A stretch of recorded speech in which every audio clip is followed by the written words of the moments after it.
नमस्कार, आप सुन रहे हैं ईशा इनसाइट्स, जहां हम लेकर आते हैं बेहतरीन किताबों की ऑडियो बुक्स और समरीज, वो भी हिंदी में। द मिलेनियर फास्टनर के लास्ट चैप्टर में आपने सुना, एक बिजनेस पार्टनरशिप उतनी ही इंपॉर्टेंट होती है जितनी एक शादी। गलत चॉइस तुम्हारा करियर बर्बाद कर सकती है। एक अच्छा अकाउंटेंट और अटर्नी तुम्हारे लिए हजारों, शायद लाखों या करोड़ तक बचा सकते हैं। अकाउंटेंट्स और अटर्नी तुम्हारे बिजनेस के कासल के कीज रखते हैं। उन पे फुल ट्रस्ट होना चाहिए, क्योंकि उनके पास तुम्हें सही या गलत डायरेक्शन देने की पावर होती है। ब्लाइंड ट्रस्ट का मतलब होता है ब्लाइंड रिस्क। बिना सोच समझ कर ट्रस्ट करना डेंजरस हो सकता है। अगर तुमने किसी पर ट्रस्ट किए बिना वेरीफाई किया तो उसका रिजल्ट कंट्रोल से बाहर हो सकता है। तुम्हारे एम्प्लॉयज ही पब्लिक के सामने तुम्हारी कंपनी का इमेज रिप्रेजेंट करते हैं। वो जैसे बिहेव करते हैं वही तुम्हारी ब्रांड बन जाती है। फेनेटिकल कस्टमर सर्विस तुम्हारा प्रोडक्ट की कमी को कवर कर सकती है, लेकिन ऑसम फीचर्स भी पुअर कस्टमर सर्विस को नहीं बचा सकते। कस्टमर सर्विस फिलोसफी सिर्फ सीईओ के ऑफिस की वॉल पर लिखी लाइन से नहीं दिखाई देती, वो रियल ह्यूमन इंटरेक्शंस में दिखनी चाहिए, डे टू डे सर्विस में। तो चलिए अब हम चलते हैं अपने नेक्स्ट चैप्टर की तरफ, चैप्टर नंबर 42, जो है be someone saviour. Market is never saturated with a good product, but it is very quickly saturated with a bad one. Henry Ford. एक अच्छे प्रोडक्ट से मार्केट कभी सैचुरेटेड नहीं होती, लेकिन एक बेकार प्रोडक्ट से मार्केट बहुत जल्दी बाहर हो जाती है। तुम्हारा नाइट इन शाइनिंग आर्मर क्या है? क्या तुम्हारा प्रोडक्ट या सर्विस किसी के लिए नाइट इन शाइनिंग आर्मर है?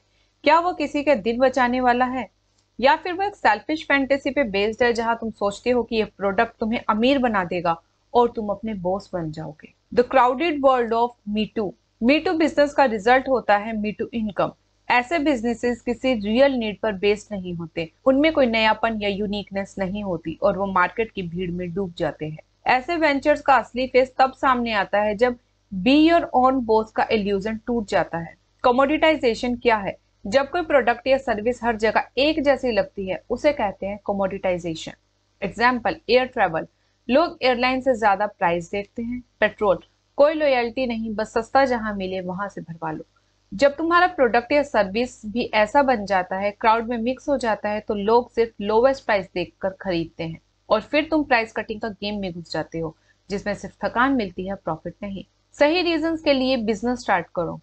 ज्यादा लोग गलत रीजन से बिजनेस स्टार्ट करते हैं। एक एग्जांपल है लिमोजिन बिजनेस। ज्यादातर लोग ये बिजनेस इसलिए स्टार्ट करते हैं क्योंकि उनको लगता है कि मुझे लीमो चाहिए तो मैं बिजनेस स्टार्ट करूंगा।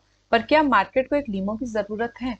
नहीं। रिजल्ट, मार्केट में लीमो ज्यादा, कस्टमर्स कम, प्राइस नीचे गिर जाते हैं और बिजनेस बन जाता है cheap commodity. Selfish intent business suicide. अगर तुम सिर्फ इसलिए बिजनेस स्टार्ट करते हो कि तुम्हें वो काम पसंद है या फिर तुम्हें वो काम आता है, पर मार्केट में उसकी डिमांड नहीं है, तो तुम्हारा बिजनेस प्राइस वॉर में अटक जाएगा। Real story, carpet cleaning business की। एक बंदा फास्ट एंड फोरम पे अपनी स्टोरी शेयर करता है। मैं वैल्यूएबल सर्विस ढूंढता हूँ, लेकिन लोग कारपेट क्लीनिंग अवॉइड करते हैं। सो आई रियलाइज मैं एक ऐसे बिजनेस में हूँ जिसमें लोगों को वैल्यू महसूस नहीं होती। रियलिटी, वो इंडस्ट्री कमोडिटाइज्ड है जहाँ सब लोग एक जैसा करते हैं। हर कस्टमर के लिए लड़ाई होती है, प्रॉफिट कम हो जाता है। मेरा जवाब, तुम अपने बिजनेस प्रीमाइस बदल नहीं सकते जब तक तुम ऑलरेडी बिजनेस में हो। अगर स्टार्टिंग में तुम मार्केट नीड पे ध्यान देते हो तो तुम उस इंडस्ट्री में नहीं जाते, या फिर किसी रियल प्रॉब्लम को सॉल्व करने का मॉडल लेकर जाते।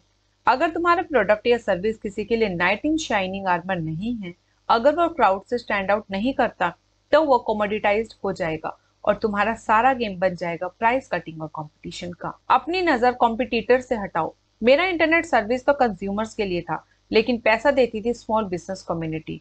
रोज हजारों छोटे बिजनेसेस से बात करते हुए मैंने एक चीज नोटिस की, ज्यादा बिजनेस ओनर्स अपने कॉम्पिटिटर्स पर ज्यादा ध्यान देते हैं, अपने प्रोडक्ट्स पर नहीं। मतलब, instead of building their own brand, वो हर वक्त देखते रहते हैं कि एक्सेल लिमोजिन ने रेट 500 कम कर दिया, गॉडफ्री लिमोजिन 2003 मॉडल को 2009 वॉल को एडवर्टाइज कर रहा है। Call my lawyer. अरे भाई, अगर तुम हर वक्त दूसरों का पीछा कर रहे हो तो तुम लीड नहीं कर रहे, और अगर तुम लीड नहीं कर रहे तो इनोवेट भी नहीं कर रहे। लीडर बनो, फॉलोअर नहीं। अगर तुम सिर्फ रिएक्ट करते हो, जो कंपनी एक्स करे, तो तुम रिएक्टिव हो, प्रोएक्टिव नहीं। सवाल ये होना चाहिए, वो तुम्हारी कॉपी क्यों नहीं कर रहे? क्या तुम इतने बिजी हो उन्हें कॉपी करने में कि अपने बिजनेस का फ्यूचर मिस कर रहे हो? कंपटीशन को कैसे यूज करना है? एक और डेड प्रोफेसर मोमेंट।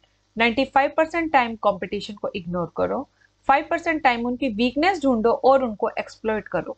जब तुम कंपटीशन को इग्नोर करते हो तो तुम्हारा फोकस शिफ्ट होता है। इनोवेशन पे, कस्टमर की नीड समझने पे, प्रोडक्ट को बेस्ट बनाने में। जब तुम कस्टमर्स का दिल और दिमाग जीतने लगते हो तो क्या होता है? कंपटीशन तुम्हें फॉलो करता है। मैं इनोवेटर बना, फॉलोवर नहीं। मेरी इंडस्ट्री में मैं लीड करता था। जो फीचर मैं लॉन्च करता, कॉम्पिटिटर्स उसे 2-3 महीने बाद कॉपी करते। मैंने एक लीड जनरेशन मॉडल बनाया, डजन्स ने कॉपी किया। क्यों? क्योंकि मैं अपने कस्टमर्स और ग्रोथ में बिजी था, ना कि दूसरों को स्टॉक करने में। कभी कभी नजर मारो एक्सप्लॉइट करने के लिए। जब कभी कंपटीशन पे नजर डालो सिर्फ 2 काम के लिए, उनकी वीकनेस पकड़ो, उनसे अलग दिखने का तरीका ढूंढो। जैसे, क्या उनका कस्टमर सर्विस बकवास है? क्या लोग इंटरनेट पे उनकी बुराई कर रहे हैं? यही ग्रे एरिया होता है जहां से तुम अपने ब्रांड को स्ट्रॉन्ग बना सकते हो। एग्जाम्पल, लीमो डायरेक्टरी। जब मैंने अपना लीमो डायरेक्टरी लॉन्च किया, मेरा कॉम्पिटिटर था old school website, traditional yellow pages. Problem क्या थी? एडवर्टाइजर्स को पैसा अपफ्रंट देना पड़ता था, चाहे रिजल्ट आए या ना आए। अगर 5,000 रुपीज दी हैं, एक ही क्लाइंट मिला तो एक कस्टमर 5,000 रुपीज का। ये तो रिस्क था जिससे मैंने सॉल्व किया। मैच्योर कंपनीज के लिए सीखना क्या नहीं करना है। मैच्योर कंपनीज के लिए सीखना क्या नहीं करना है। मेरा कॉम्पिटिटर कभी ईमेल का जवाब नहीं देता था, बस वही वीकनेस मैंने एक्सप्लॉइट की और कस्टमर्स अट्रैक्ट किए। फाइनल विजडम, अपनी नजर रोड पर रखो, अपने गोल पे। कॉम्पिटिटर्स के पीछे नहीं, कस्टमर्स की नीड के पीछे भागो।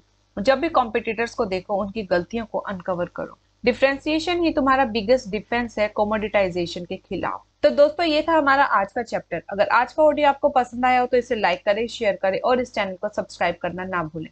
सुनते रहिए, क्योंकि हर किताब के अंदर एक नई शुरुआत होती है। धन्यवाद।